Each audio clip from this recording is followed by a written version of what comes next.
안녕하세요. 지난주 우리는 심판의 복음을 함께 공부를 했고 오늘은 심판의 시간에 대해 함께 공부를 할 것입니다.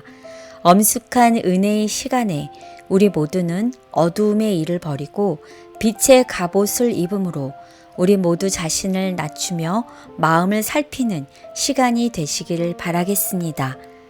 6과 그의 심판의 시간. 안녕하세요. 안녕하십니까. 네, 오늘은 6번째 시간인데요. 벌써 반이 왔네요. 네, 제목이 무엇인가요? 네, 그의 심판의 시간. 네, 그의 심판의 시간. 시간인데 어떤 시간인가요? 심판이요. 네, 심판의 시간입니다. 그래서 우리 한번 다 같이 기억자를 한번 다 같이 보겠습니다. 또한 너희가 이 시기를 알거니와 자다가 깰 때가 벌써 되었으니 이는 이제 우리의 구원이 처음 믿을 때보다 가까웠음이라. 밤이 깊고 낮이 가까웠으니 그러므로 우리가 어둠의 일을 벗고 빛의 갑옷을 입자. 로마서 13장 11절 12절. 네, 오늘 제목이 시간에 관련되어 있잖아요. 네. 심판의 시간에 관련되어 있는데 그래서 기억절도 이 시기를 알라고 그렇게 하고 있죠. 네. 이 시기가 우리가 자다가 깰 때가 벌써 되었으니 이유는 우리의 구원이 처음 믿을 때보다 가까웠기 때문이라고 그랬어요. 그래서 밤이 깊고 이제 낮이 가까웠으니 어떻게 하자는 것이에요. 빛의 갑옷을 입자. 예, 어둠의 일을 다 벗어버리고 빛의 갑옷을 입자. 그래서 이거를 좀 심판에 관련해 연결시켜 보면 네. 심판할 시간이 가까웠으니 이제는 우리가 어둠의 일을 벗고 우리가 진정으로 지난 모든 일들을 회개하고 하나님께서 주시는 빛의 갑옷을 입고 하나님의 기별을 받아들이고 하늘을 바라보며 살자. 이런 네. 뜻이 되겠습니다. 그래서 오늘 하나님께서 호소하는 내용입니다. 그래서 첫 번째 천사가 큰 소리로 뭐라고 얘기했냐면 그의 심판하실 시간이 이르렀다고 얘기를 하고 있어요. 근데 우리가 공부한 것처럼 이 심판은 무슨 심판인가요? 재림 전에 있을 심판이죠. 네. 예수님께서 이제 세컨 커밍을 하실 텐데 세컨 커밍 하기 전에 있을 재림 심판입니다. 그 심판이 이제 시작이 되었는데 이 심판 동안에 우리에게 뭐라고 호소하고 있나요? 하나님의 사랑에 응답하고 그 은혜를 받아들이며 경건하고 순종하는 삶을 살라. 네, 이렇게 하나님께서 오늘 우리에게 호소하고 있는 내용입니다. 그래서 이 심판에 대해서 오늘 공부할 텐데 심판이 언제 시작이 되는지는 다니엘서 8장에 보면 그 힌트가 나와 있어요. 그래서 2300 주야가 되면 성소가 정결함을 입으리라는 이 심판의 시작점이 나와 있습니다. 그리고 이 성소가 정결되는 그 시점에 이 지상성소가 있을 때는 그걸 대속죄일이라고 그러는데 대속죄일이 되는 시점이 되면 모든 사람들이 다 회개하고 겸손하게 무릎을 꿇고 기도하는 시간이죠. 네. 그래서 이 성소 정결이 되는 이 시점에 어떻게 하라고 우리에게 권면하고 있어요. 기억절처럼. 어둠의 일을 벗고 빛의 갑옷을 입자. 예, 이렇게 호소하고 있습니다. 그래서 지금 성소가 정결이 시작되는 심판의 시간이 되는 동안에 우리에게 하나님께서 호소하는 것은 어둠의 일을 벗고 빛의 갑옷을 입자고 얘기를 하고 있습니다. 그래서 백그라운드를 좀 더 알아보면 성소제도에서는 매일 드리는 제사가 있고 매년 드리는 제사가 있어요. 성소에서요? 예, 성소제도에서 두 가지 중요한 의식은 매일의 제사와 매년의 제사가 있는데 매일의 제사는 매일 그야말로 매일 제사장들이 아침 저녁으로 드리는 상범제, 그 다음에 범죄한 죄인들을 위해서 드리는 속건제, 속죄제 등이 있어요. 이런 제사를 매일 드리죠. 네. 그러면 이 성소가 이렇게 동물의 피로 더러워지잖아요. 네. 그럴 때에 매년 한 번 드리는 1년 동안의 성소에서 이 옮겨진 죄를 한꺼번에 도말하는 제사를 매년의 제사라고 그럽니다. 그래서 이 대제사장은 1년에 한 번 이 대속죄일에 성소를 정결하기 위해서 어디로 들어가는 것이에요? 지성소로 들어가는 것입니다. 이게 매년에 있는 제사인데 이때 매년 한 차례 이 속죄일이 들어올 때 모든 백성은 뭘 해야 돼요? 스스로 괴롭게 하고 아무 일도 하지 않고 회개하고 지나간 일을 잘못을 뉘우치고 그 다음에 하나님께 겸손하게 나아가는 일이 대속죄 일이 되겠습니다. 이런 백그라운드를 아시고서 오늘 우리가 다니엘 8장 9장의 내용을 공부를 할 텐데 네. 지난 시간에 본 것처럼 다니엘 7장에서는 심판대에서 나오죠. 하늘 법정이 나오죠. 그리고 그 나라를 받는 인자의 모습을 보여주고 다니엘서 8장은 성소의 정결을 보여줍니다. 성소가 어떻게 정결이 되는지, 언제 정결이 되는지. 그래서 다니엘서 8장의 묘사는 하늘 성소의 정결은 다니엘 7장에 나오는 심판의 장면과 일치하고 있습니다. 그리고 다니엘 9장에서는 다니엘 8장에서 이 선지자에게 큰 충격을 주었던 이상이 있었어요. 그 이상이 뭐냐면 2300주야까지니 그때 성소가 정결하게 되라는 성소 정결이 예언이 이상이 다니엘 8장 14절에 주어지는데 그 당시에 다니엘이 8장에서 이것을 깨달았습니까? 깨닫지를 못했어요. 그래서 다니엘 9장에서 특별히 2300주야에 관한 이상을 선지자에게 더 밝은 빛으로 해석해 주는 것이 다니엘 9장이 되겠습니다. 그래서 우리 다 같이 오늘 이 공부를 하기 전에 정말 우리가 하나님과 밀접 연결되는 게 중요하다는 의미에서 우리 다음 같은 말씀을 보고 시작을 해보겠습니다. 하나님과 밀접히 연결됨이 필요하다. 밤이 깊고 낮이 가까웠으니 그러므로 우리가 어둠의 일을 벗고 빛의 갑옷을 입자. 주님의 오심이 가까워졌다. 우리는 준비할 수 있는 적은 시간밖에 가지지 못하였다. 만일 우리가 이 귀중한 기회들을 헛되이 보내면 영원히 잊어버리는 결과를 보게 될 것이다. 우리는 하나님과 밀접히 연결됨이 필요하다. 성령으로서 인도되고 지배되지 않는 한 우리는 한순간도 안전하지 않다. 인생은 짧다. 이 세상의 사물들은 모두 파멸하게 될 것이다. 우리는 지혜롭게 영원한 집을 짓자. 우리는 우리의 귀중한 순간을 게으르게 지내버릴 여유가 없으며 영원을 위한 열매를 맺지 못하는 어떤 분주한 활동에도 종사할 수 없다. 지금까지 나태와 천박함과 세속적인 것에 바쳐졌던 시간을 성경의 지식을 얻는 데 사용하여 우리의 생애와 품성에 축복이 되고 고상하게 하는 일에 쓰여지게 하라. 이 사업은 하나님의 승인을 받게 하며 우리가 잘하였다라는 하늘의 축복을 획득하게 해줄 것이다. 아멘. 네, 그래서 오늘 공부할 내용을 우리 보겠습니다. 첫 번째 날에는 성소의 정결, 두 번째는 2300주야와 마지막 때, 그리고 다니엘 9장에 나타난 다니엘에게 준 천사의 지시, 그 다음에 거기를 통해서 기름 부은 자가 끊어짐, 그리고 마지막에는 2300주야가 끝나는 1844년이란 내용을 가지고서 우리 다 같이 공부해 보도록 하겠습니다. 첫째 날, 성소의 정결. 네, 성소의 정결입니다. 우리가 계시록 17장에 보면 14장 17절에 보면 이 심판의 시간이 이르렀다는 얘기를 하고 있죠. 그래서 다시 한번 읽어주시겠어요? 계시록 14장 7절. 그가 큰 음성으로 가로되 하나님을 두려워하며 그에게 영광을 돌리라.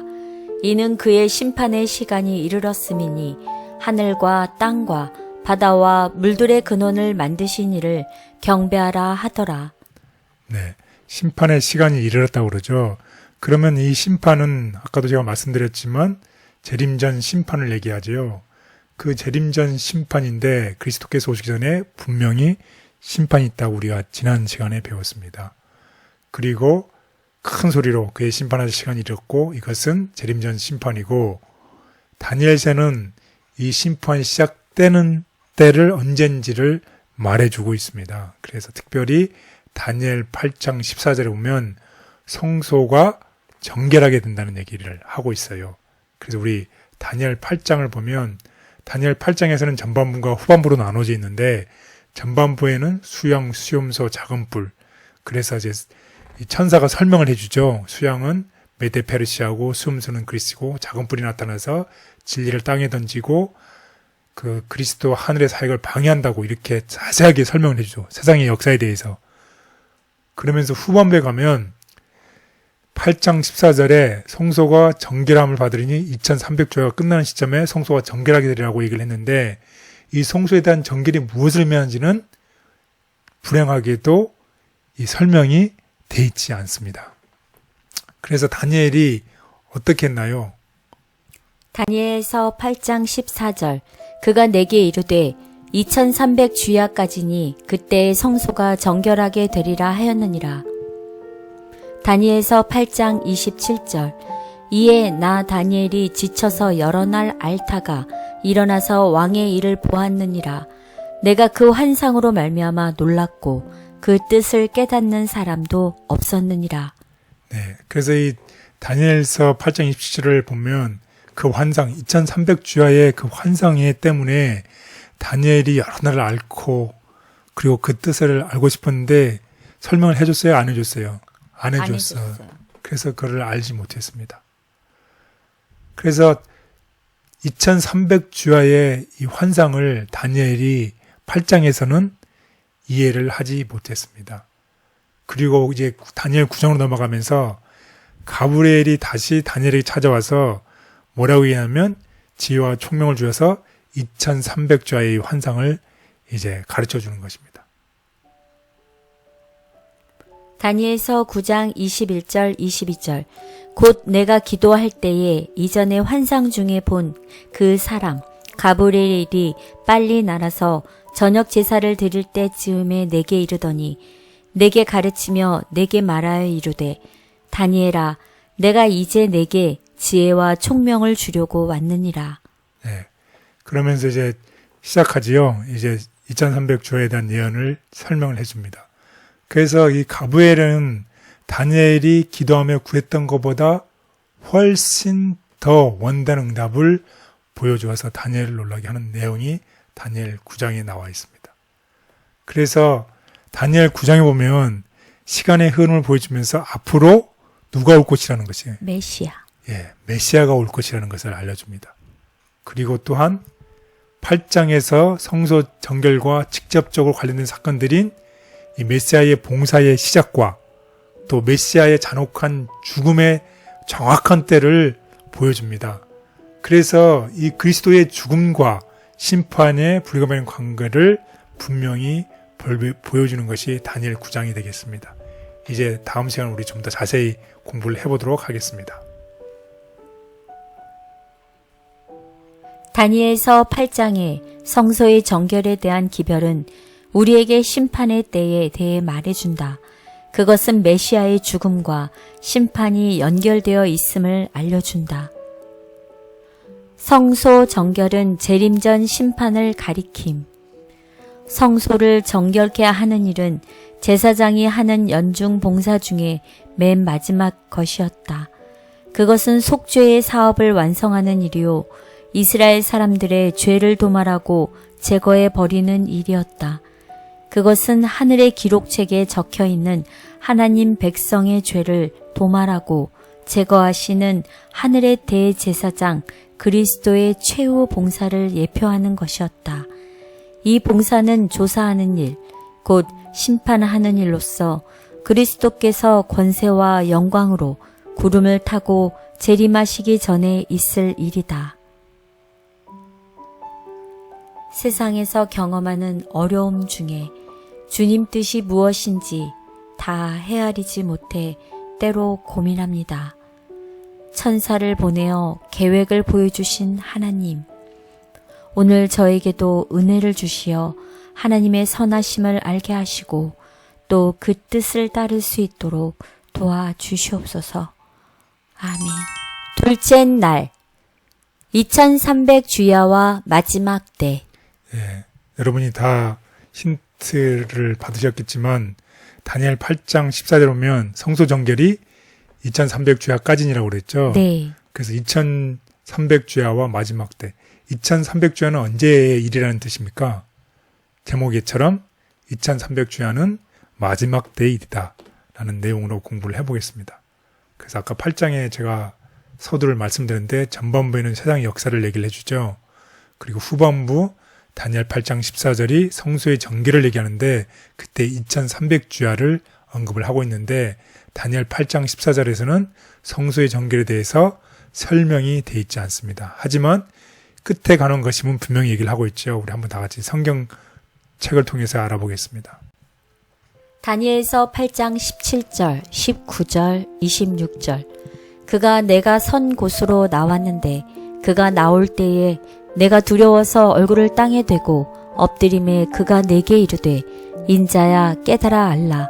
이 환상은 정한 때 끝에 관한 것이니라. 이르되 진노하시는 때가 마친 후에 될 일을 내가 내게 알게 하리니 이 환상은 정한 때 끝에 관한 것임이라. 이미 말한 바 주야에 대한 환상은 확실하니 너는 그 환상을 간직하라. 이는 여러 날 후의 일임이라 하더라. 네, 여기서 강조하고 싶은 것은 2300주야는 이제 당장 일어날 일이 아니라 언제적이라는 것이에요. 끝에. 예, 끝에 정한 때 끝에 관한 것이라는 것을 기억하시면 좋겠습니다. 그리고 이제 점점 우리 자세하게 9장으로 넘어가서 공부를 해보도록 하겠습니다. 천사는 2300일이 마지막 때에 해당되는 예언이라고 말해준다. 그것은 죄의 문제를 해결하시는 하나님의 시간표를 우리에게 보여준다. 2300주야 끝에 시작된 조사 심판. 예언 중에 2300주야의 끝이 되는 1844년에 일어날 것으로 미리 알려져 있는 것도 이때의 오심을 가리키는 것이요. 재림을 가리키는 것이 아니다. 그때 우리의 대제사장께서는 하늘 천사들의 시위 아래 지성소에 들어가 하나님 앞에 서서 인류를 위한 마지막 봉사를 하시게 된다. 곧 주님께서 이때 조사 심판을 하시고 속죄의 은사를 입을 자격이 있는 모든 사람을 위하여 속죄의 사업을 하시게 된다. 하나님의 때가 있음을 알면서도 저는 연약하여 기다리지 못하거나 무관심하게 지나칠 때가 있습니다.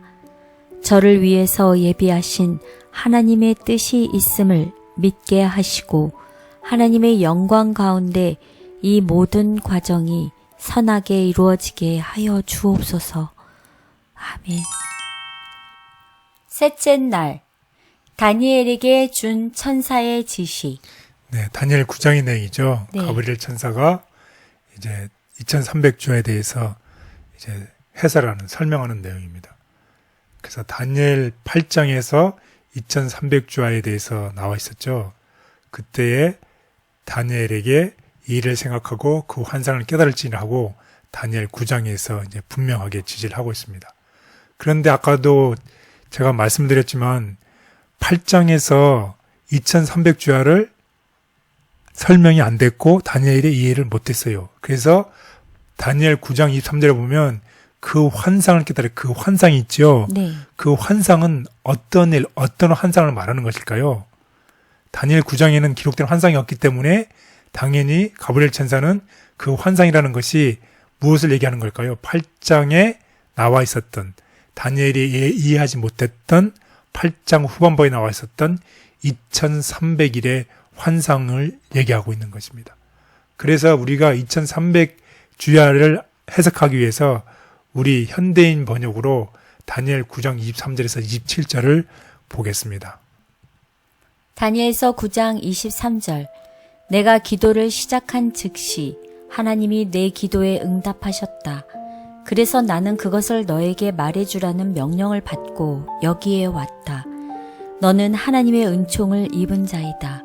그러므로 너는 내가 설명할 때 잘 듣고 내가 본 환상의 뜻을 깨달아라.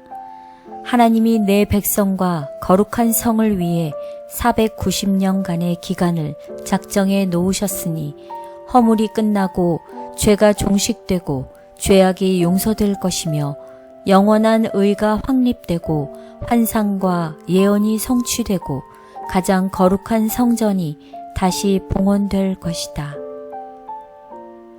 이제 너는 깨달아 알아라.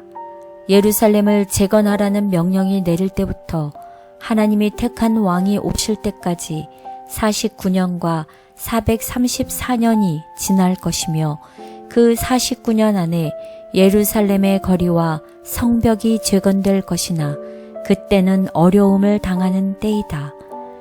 그리고 예루살렘이 재건된 때부터 444년이 지난 후에 하나님께서 택한 왕이 죽임을 당할 것이며 장차 한 강력한 왕의 군대가 예루살렘을 침략하여 그 성과 성전을 파괴할 것이다. 하나님이 작정하신 종말이 홍수처럼 밀어닥칠 것이며 끝날까지 전쟁과 파괴가 그칠 날이 없을 것이다. 그가 장차 많은 사람들과 7년 계약을 맺을 것이며 그 계약 기간의 절반이 지났을 때 그가 유대인들의 제사와 예물을 금지하고 성전을 더럽히며 거기에 흉측한 것을 세울 것이다. 그러나 작정된 종말까지 하나님의 무서운 진노가 그에게 쏟아질 것이다. 네, 다니엘 이제 9장의 내용입니다. 다니엘 9장의 내용은 무엇을 설명하기 위한 것이라고요? 2300주야. 네, 그렇습니다. 그것을 꼭 염두에 두시고 2300주야를 해석해 주기 위해서 이 기록한 책이 다니엘 9장입니다. 그런데 다니엘서 9장 24절에는 뭐라고 얘기를 하고 있어요? 하나님이 내 백성과 거룩한 성을 위해 490년간의 기간을 작정해 놓으셨으니 예, 하나님의 백성을 위해서 490년이라는 기간을 작정해 놓았다고 그랬어요. 그래서 이 490년을 작정해 놓았다는 것은 잘라냈다. 어떤 총 기간에서 잘라냈다. 정해졌다. 이런 뜻이에요. 그런데 여러분 잘 생각해 보세요. 이 490년은 무엇을 해석하기 위한 힌트라는 것입니까? 2300주예요? 예, 그렇습니다. 근본적으로 설명해야 할 것은 무엇을 설명해야 되는 건가요? 2300주야를 설명해야 되잖아요. 네. 2300주야를 설명하기 위해서 몇 490년을 얘기를 했잖아요. 그래서 2300주야, 곧 예언상의 하루는 1년이기 때문에 2300년을 해석하기 위해서 무엇을 얘기해 준 거예요? 490년을 얘기해 준 거예요. 490년이 2300년의 한 부분이라는 뜻이죠. 네. 그러면 2300년이 490년의 한 부분이 되기 위해서는 세 가지 경우가 있어요. 첫 번째는 2300년과 490년이 똑같은 시작점일 경우. 네. 그리고 두 번째는 2300년과 490년이 끝날 부분. 그리고 세 번째는 2300년 중에서 490년이 중간에 있을 경우. 그런데 2300년에 언제부터 시작되고 언제부터 끝나는지를 알려주려면 490년이 어떤 위치에 있어야 되냐. 작정해 놓았다, 떼어 놓았다 그러는데 490년은 반드시 2300년에서 떼어진 거죠. 네. 그러면 시작점이 같아야 돼요? 끝점이 같아야 돼요? 중간에 있어야 돼요? 2300년에 시작점을 알려고, 언제 시작인지를 알려면 반드시 어떤 경우가 맞는 경우인가요? 시작이 같을 때. 그렇죠. 2300년과 490년의 시점이 같아야만이 2300년을 해석할 수가 있죠. 그래서 하나님의 백성을 위해서 490년의 기간을 작정해 놓았다는 얘기는 2300년의 시작점과 490년의 시작점은 어떻다? 같다. 동일하다는 뜻입니다. 그래서 490년의 기간의 시작점은 2300년의 시작점과 동일하다는 것입니다. 그래서 이제 490년의 시작점이 언제임을 알면 되겠죠. 네. 그래서 25절을 보겠습니다. 이제 너는 깨달아 알아라. 예루살렘을 재건하라는 명령이 내릴 때부터 하나님이 택한 왕이 오실 때까지 49년과 434년이 지날 것이며 그 49년 안에 예루살렘의 거리와 성벽이 재건될 것이나 그때는 어려움을 당하는 때이다. 네. 490년의 시작점이 언제냐면 예루살렘을 재건하라는 명령이 내릴 때 490년이 시작된다는 거죠. 그 490년을 이제 해석해 보면 여기 나와 있는 49년에다가 434년을 더하고 거기다 나머지 7년을 더하면 490년이 됩니다. 이 7년은 이제 뒤에 나오는 27절에 나와 있는데 490년을 정해놨는데 490년의 시작점은 다니엘서 9장 25절을 보면 언제 시작된다는 것이에요. 예루살렘을 재건하라는 명령이 내릴 때가 490년의 시작점이라는 것이. 그러니 490년의 시작점은 예루살렘 중건 명령이 내리고 그 다음에 여기면 하나님이 택한 왕이 오실 때라고 그랬죠. 하나님이 택한 왕이 오실 때가 49년과 434년이 지나는 시점에 누가 온다는 것이요. 메시아가 온다는 것입니다. 이게 예언되어 있어요. 자, 그렇다면 우리가 언제 중건령이 내리면 그것을 알면 이걸 해석해낼 수 있겠죠. 네. 예, 그래서 우리가 정말로 이 예언에 알기 위해서 우리가 모두 다 경건한 마음으로 우리가 성경을 부지런히 연구하는 우리 모두가 되기를 바라겠습니다. 아멘. 경건한 마음으로 성경 연구. 그리스도 당시와 마찬가지로 오늘날에도 성경을 그릇 읽거나 해석하는 경우가 있을 수 있다.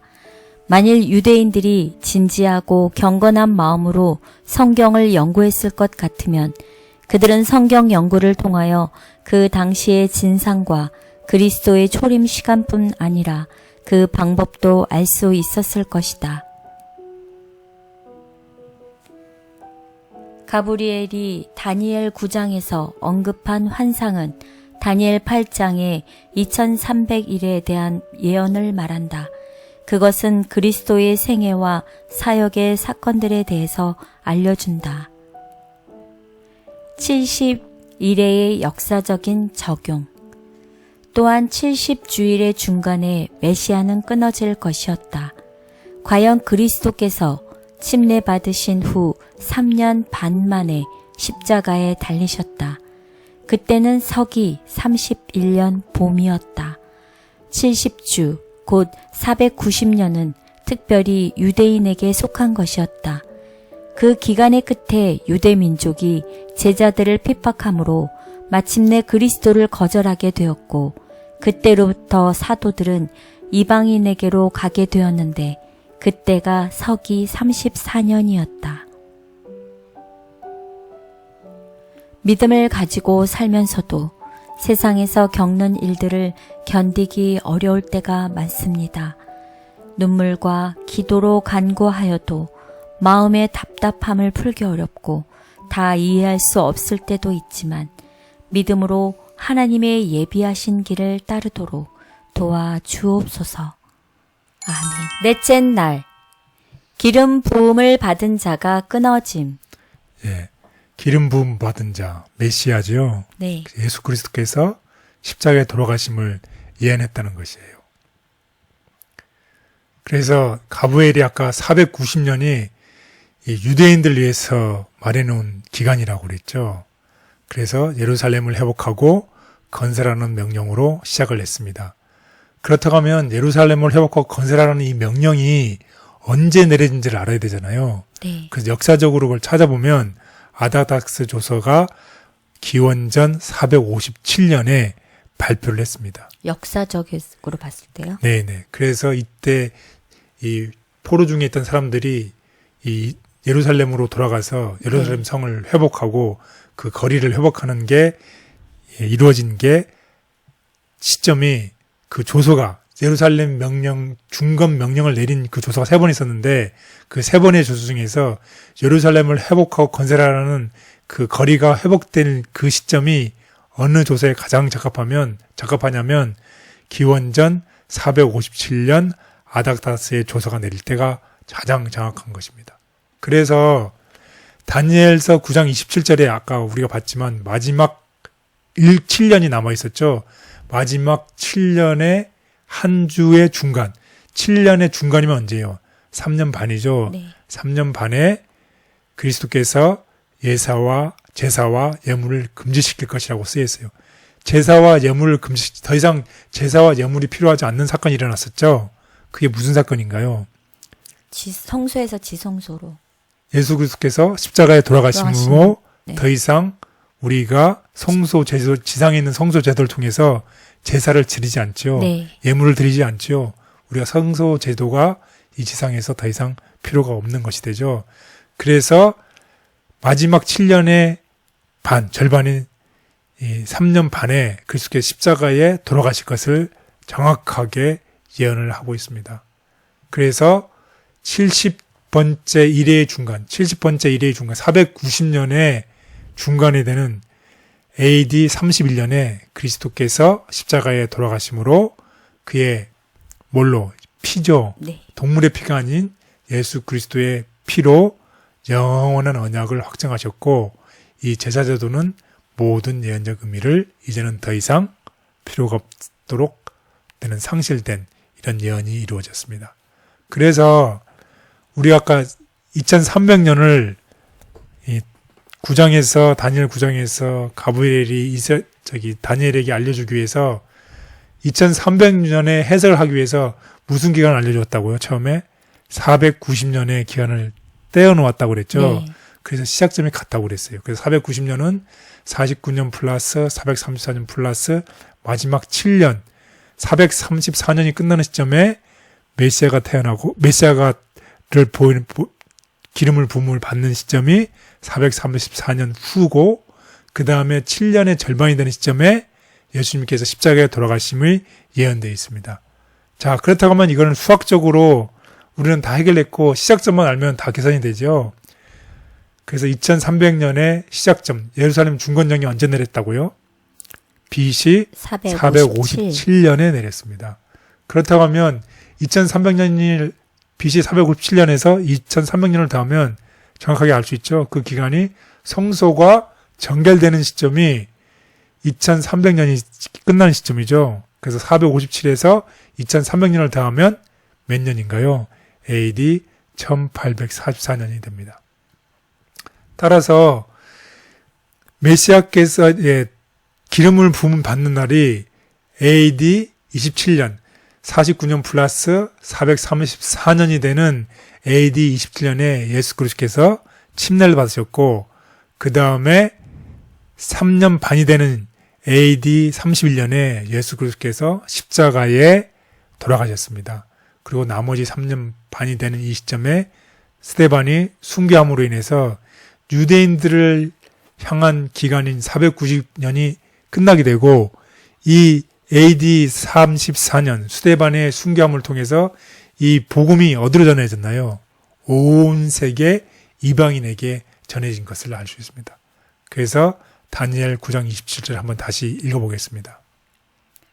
7년 계약을 맺을 것이며 그 계약 기간의 절반이 지났을 때 그가 유대인들의 제사와 예물을 금지하고 이 금지한 사건이 무슨 일들을 통해서 나타났다고요?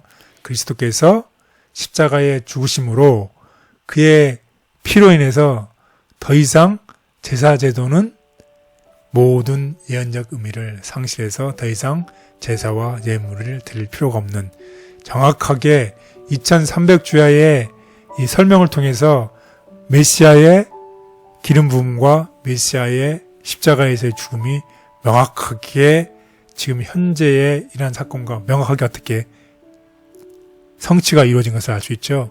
그렇다고 하면 성소의 정결이 끝나는 1844년도 정확한 시점이라는 것을 알 수 있겠습니다.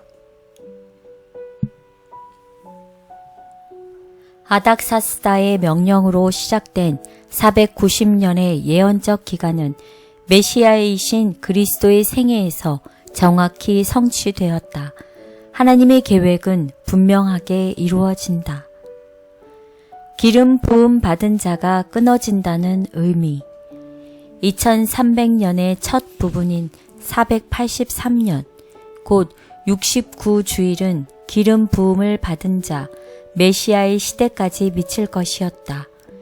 그런데 기원 후 27년에 그리스도께서 침례와 성령의 기름 부음을 받음으로 그 예언은 분명히 성취되었다. 또한 70주일의 중간에 메시아는 끊어질 것이었다. 과연 그리스도께서 침례 받으신 후 3년 반 만에 십자가에 달리셨다. 그때는 서기 31년 봄이었다. 인간적인 실수와 연약함으로 약속과 계획을 지키지 못할 때가 있습니다. 그럼에도 불구하고 하나님께서는 신실하게 약속을 지키심을 인해 감사합니다. 오늘 저의 생애도 주의 약속과 신실하심처럼 충성되게 도와주시옵소서. 아멘.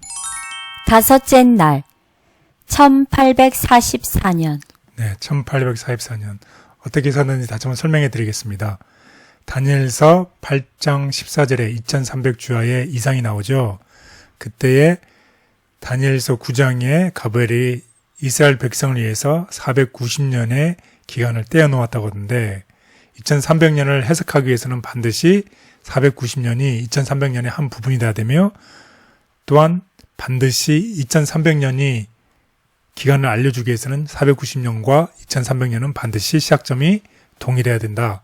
그래서 중건명령이 찾아보니까 BC 457년에 예루살렘 중건명령이 내렸고 거기서부터 2300년을 더하면 1844년에 성소가 정결하게 된다는 예언이 해석이 된 것입니다.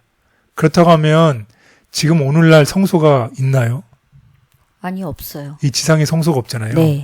그럼 이 성소는 어디에 있는 성소를 얘기하는 걸까요? 하늘 성소. 예, 하늘에 있는 성소입니다. 히브리서 9장에 보면 하늘에도 성소가 있다고 그랬죠. 그래서 하늘에 있는 성소를 얘기하고 있습니다. 그렇다고 하면 우리가 아까 서두에도 봤지만 성소 정결을 위해서는 1년에 한 번 누가 어디에 들어가는가요? 대제사장이 지성소로 들어가게 되죠. 네. 그래서 레위기 16장 16절에도 다음과 같이 얘기를 하고 있습니다. 곧 이스라엘 자손의 부정과 그들이 범한 모든 죄로 말미암아 지성소를 위하여 속죄하고 또 그들의 부정한 중에 있는 회막을 위하여 그같이 할 것이요. 네. 성소의 정결을 위해서 대제사장이 성소가 아닌 이제 지성소로 들어가게 되는 것이죠.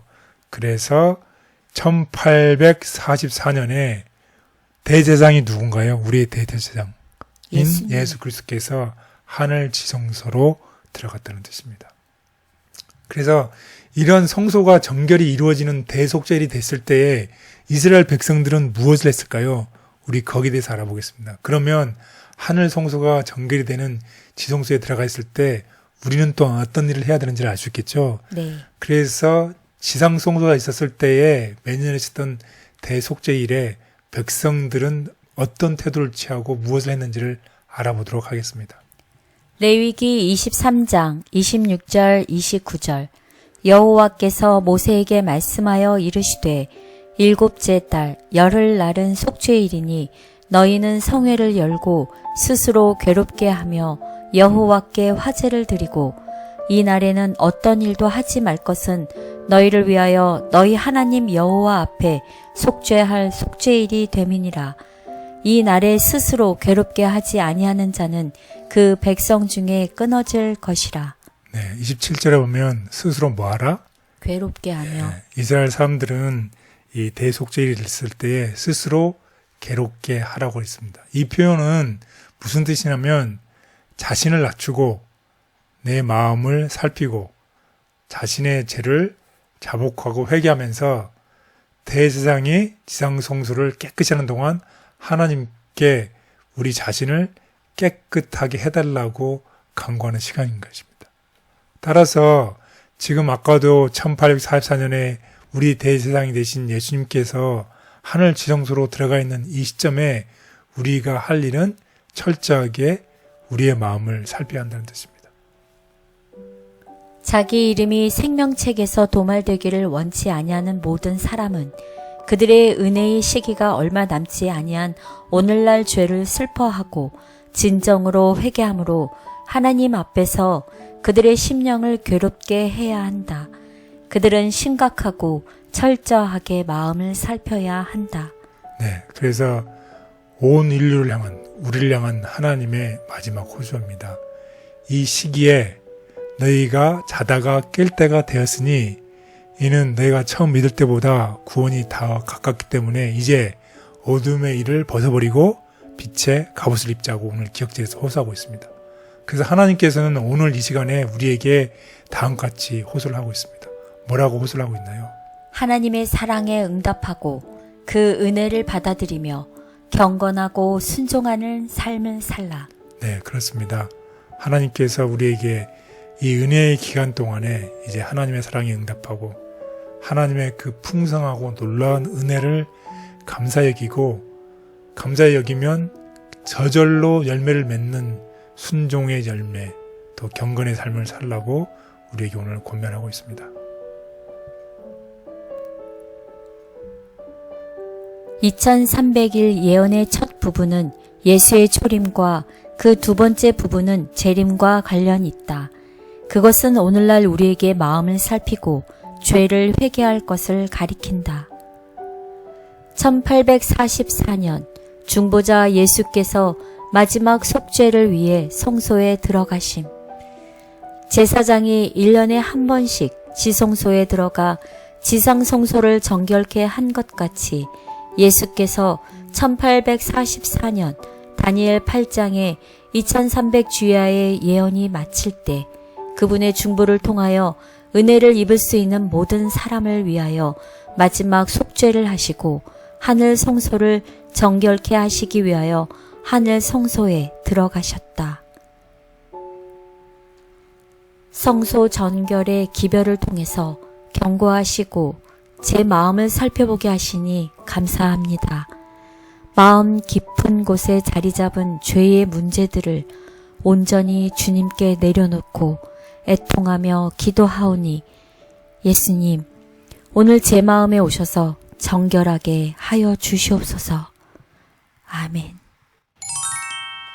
감사합니다. 성경은 심판이 있음을 분명히 저희에게 이야기를 하셨고 예수님께서 이 땅에 다시 오시기 전에 있을 재림전 심판은 의인들에게는 좋은 소식이지만 악인들에게는 두려운 소식이 될 것입니다. 하나님의 사랑과 공의가 온전히 드러나게 될 그 심판의 날, 구원받는 자리에 우리에 포함되도록 오늘도 신실한 그리스도인의 삶을 살고 빛의 갑옷을 입고 깨어 준비하시는 우리 모두가 되시기를 바라겠습니다. 모든 성도님들 건강하시고 행복하시길 바라며 다음 주는 창조주를 경배하라 라는 주제로 다시 인사드리겠습니다. 감사합니다.